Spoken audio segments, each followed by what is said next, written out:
Witch tricks!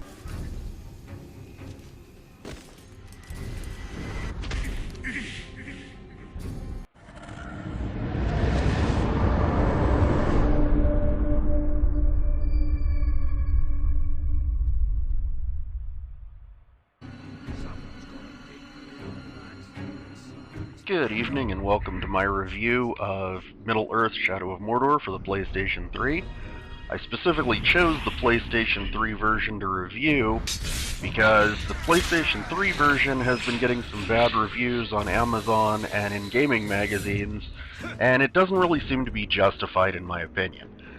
This game, as you can see, the graphics are not bad by any means. They're not as good as the PS4 version, obviously, but this is a game that was designed for the PS4, as far as I know, and then basically ported to the last-gen systems. With that being said, the controls are extremely tight. There's a lot of variety in what you can do in this game. As you can see, there's a lot of acrobatics, climbing. You have a choice of stealth, ranged weapons, or hand-to-hand combat. But overall, the graphics, which are one of the main complaints people have against the PS3 version, don't look bad to me. Perhaps it's the fact that I'm playing it on a good TV, but it looks just about as good as most other PlayStation games. There are a few that have come out better in the last few years, but again, this is by no means bad. You will end up with a few graphical glitches here and there, but it's nothing that really detracts from the game.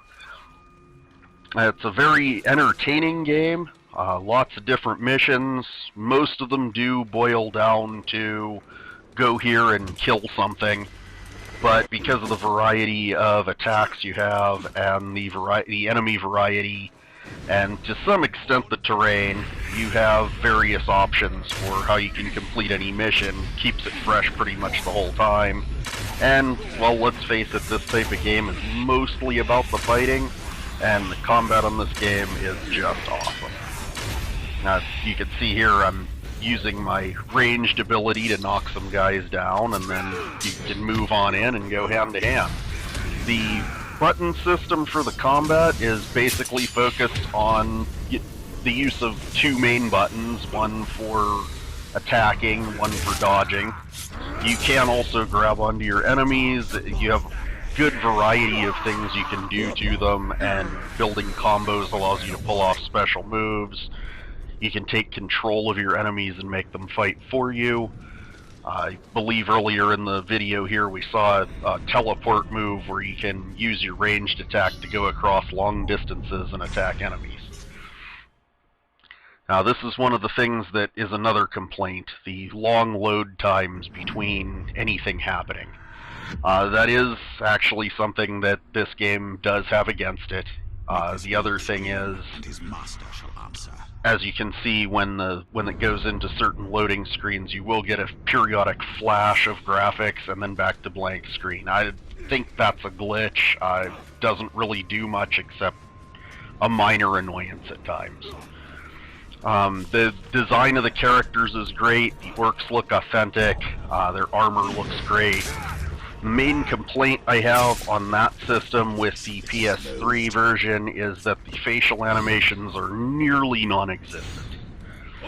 I've seen the PS4 version, and that version has much better facial motions and character animations when it comes to expressions and things of that nature. It does have a rather small game world compared to some other games that I've played, but because you're on foot most of the time, your only real other choice is to ride a certain beast that you find in the game world. It never really feels small. The area I'm in right now is a fortress. There's various fortresses, plains. It varies the game world up, and there actually are two separate areas that you play throughout the game.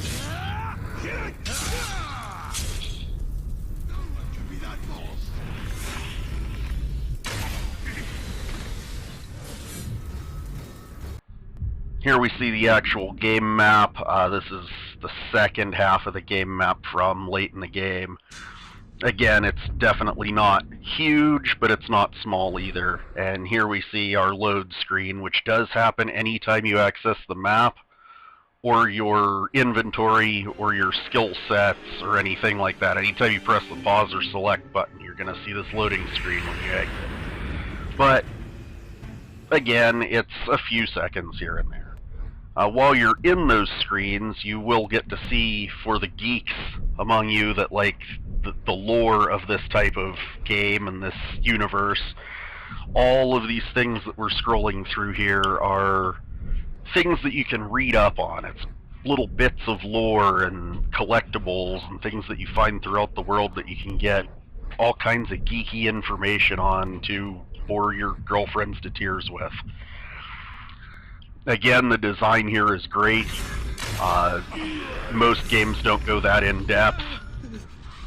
Here we're going to see a captain, and these are effectively your bosses. They are scattered throughout the map. You can gain intel on them, and basically each one has strengths and weaknesses. This guy, for instance, I can't vault over him to avoid attacks. He throws me off there. But you wear them down just like you would with any other enemy, and you can kill them to get runes, which allow you to upgrade your weapons. The different skills and abilities that you come up with through the game are actually quite good. By the end of the game, you end up feeling like a total badass. I'm pretty close to the end, and during this review, as you can see, I've got a lot of special abilities. My sword glows every time I get so many hits in a combo. And basically, as combat goes, this is one of the most entertaining games I've played in quite a long time.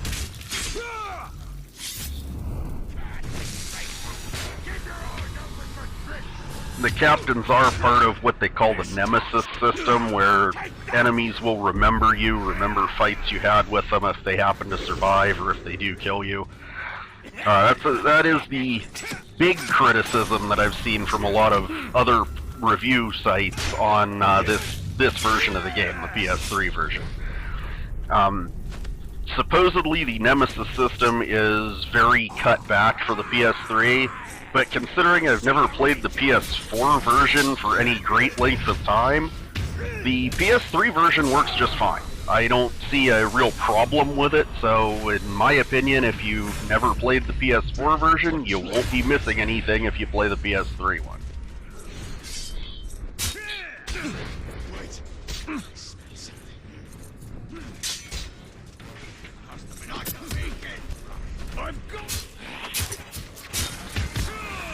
In conclusion, we would like to say that this game is quite a bit of fun. Especially if you do not own a PS4, you owe it to yourself to pick this up on the PS3 if you even have a passing interest in third-person action adventure games. It doesn't have too many RPG elements, but the character progression and Nemesis system and the ability to use the runes to enhance your character do allow for a certain amount of RPG-ish functionality, although I wouldn't call it anything hardcore. Basically, like I'm demonstrating here, the main draw of this game is the constant, ceaseless, violent ass-kicking. Overall, I would go ahead and give this one an 8.5 out of 10. It's only really lacking in polish when it comes to the graphics and the few slight glitches and load times you might get. The mission system is a tad repetitive, but it's not anything that is going to detract from the game if you're into this type of game. Your boss fights, the main boss fights on this game, are a little disappointing in a lot of ways, though. The first main boss that you encounter is no harder than your typical captain, and then the ones after that don't even require actual combat. So the war chiefs and the captains are going to be your main thing to fight. Again, not really a huge deal, but some people enjoy the boss fights, and this just simply doesn't have major main boss fights that are really much fun at all. Again, 8.5 out of 10. If you only own a PS3, you owe it to yourself to pick it up, and you will not be disappointed.